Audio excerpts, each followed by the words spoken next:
We now enter the very last session of the Doha Forum, which entails a bit of a generational shift. We just ended the previous session talking about one of the oldest institutions in the world, an institution that's turning 75. Well, our next guest is very far away from his 75th birthday. In fact, he is one of the world's youngest and newest heads of state. He took office just over 6 months ago when he won the presidential elections in June of this year in El Salvador. He is a political leader who understands and appreciates and knows the power of technology and social media. In fact, many of you will remember when he made his first speech at the United Nations General Assembly, he took out his cell phone and, yes, he marked the occasion with a selfie. So I do hope he'll have time for a selfie with me a little later. It is a pleasure to welcome to the stage President Nayib Bukele of El Salvador.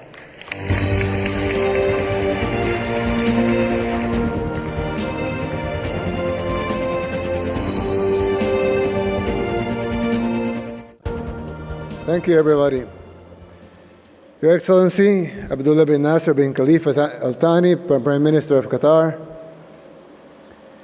Your Excellencies, Prime Ministers, members of cabinets of all the countries participating in this forum, my wife Gabriela, and my daughter Laila, who's just turned 4 months today.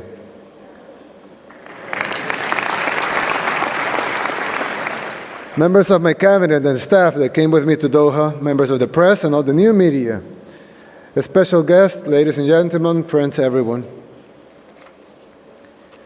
Thank you for allowing me to give the closing remarks in this World Forum, where we have analyzed the urgent necessity to reimagine governance and multilateralism in an ever-changing world. But I wanted to raise the question that has been mentioned here numerous times with many interesting analysis, possible answers, and even conclusions. But all of our main questions regarding inequality, poverty, globalization, trade, governance, interconnectivity, youth, the fourth industrial revolution, jobs, wealth, the rule of law, climate change, even peace, have been analyzed without really looking deep into the unique moment of all that human civilization is living today. And this huge opportunity that we have right now, the uniqueness of this moment, is actually very short and very simple to explain. But don't expect an answer, because I and my team were only able to formulate the question. And this is the question. For the first time in human history, our civilization has achieved 3 benchmarks that were impossible to imagine a couple of decades ago. These 3 benchmarks allows us, for the first time in history, to fix all of the main problems of the world. Now, the first benchmark. Remember in the 90s, where globalization was the main topic and all of the forums, panels, everywhere? Well, I was in school and probably watching cartoons and playing video games. But the reality is that at the time, we discussed globalization, if globalization was good or bad. If it was good for rich countries or for poor countries. We discussed if it was good for corporations or good for the people. The supporters of globalization tried always to convince us that it would be good for everyone. But aside if you like it or not, globalization came to stay. Soon, we felt the pros and cons of globalization. It made the world a lot richer. International commerce and trade boomed and created lots of new opportunities. But at the same time, it also bankrupted hundreds of thousands of local companies.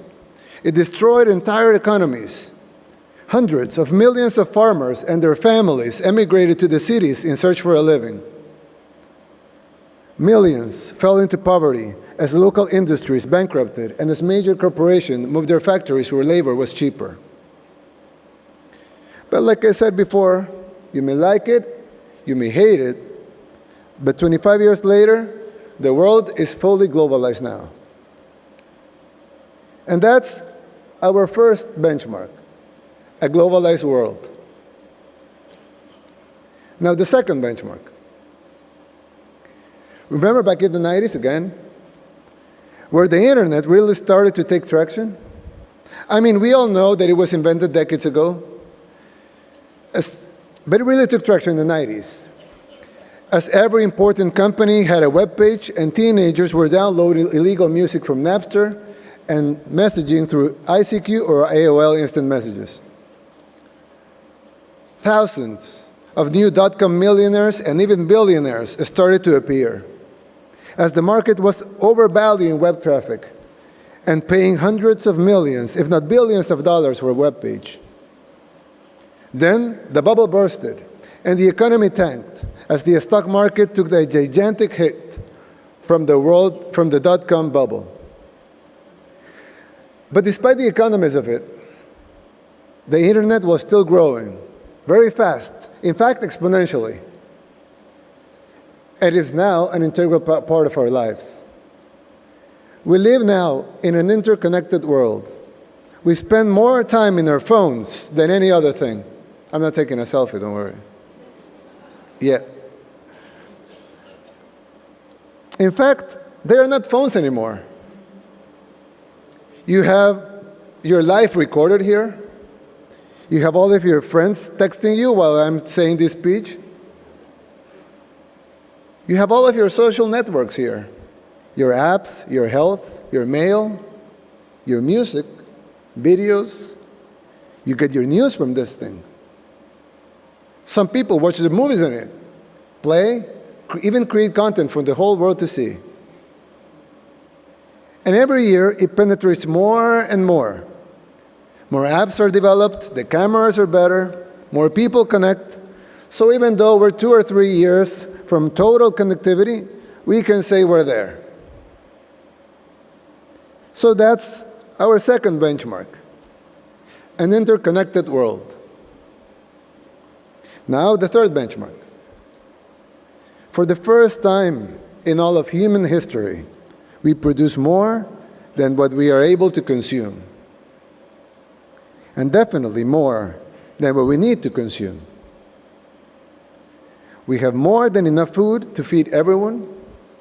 We have more than enough medicine to treat everyone.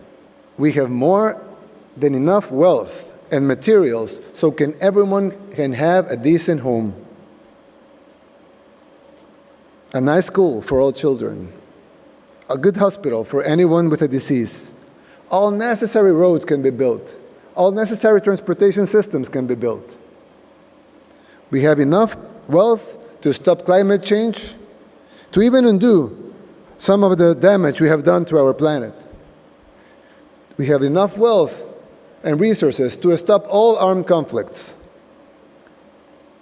to provide a decent living for everyone.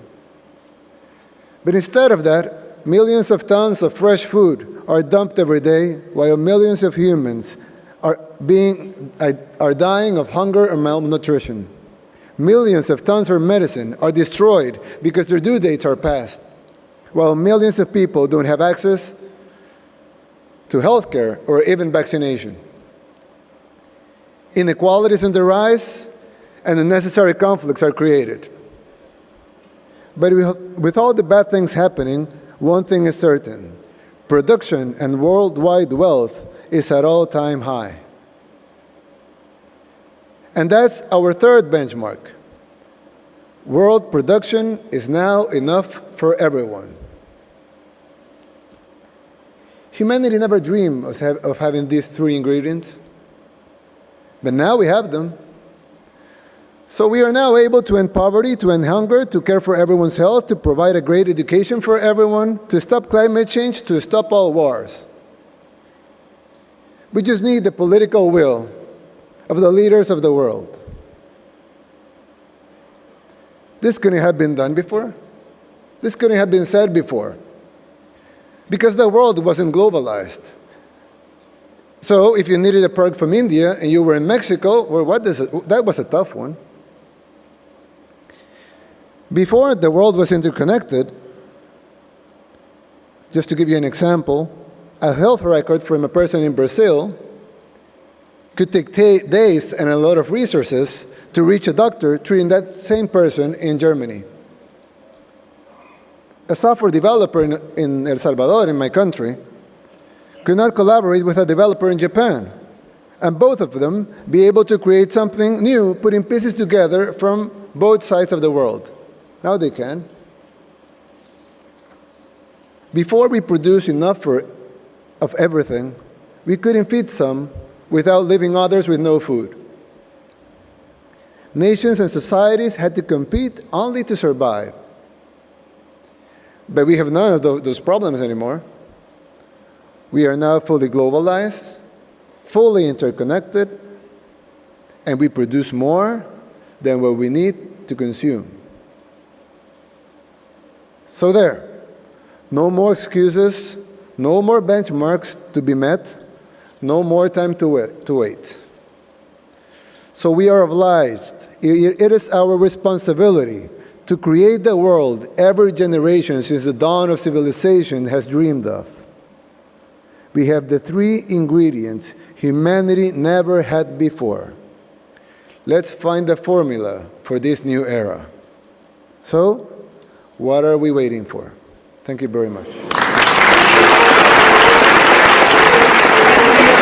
you very much, President Bukele, for helping us end this forum on such an uplifting, positive note. I too brought my cell phone, just in case we could do that selfie.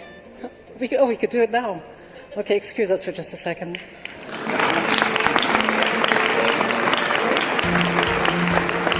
Thank you very much indeed. Thank you so much, President Bukele. And so now, as we do end this session, it is a pleasure to thank you all for being here, for making it such a memorable event. Thank you, of course, to our host, Doha, and the State of Qatar. I also want to thank all the wonderful panelists and speakers we've had over the past 2 days.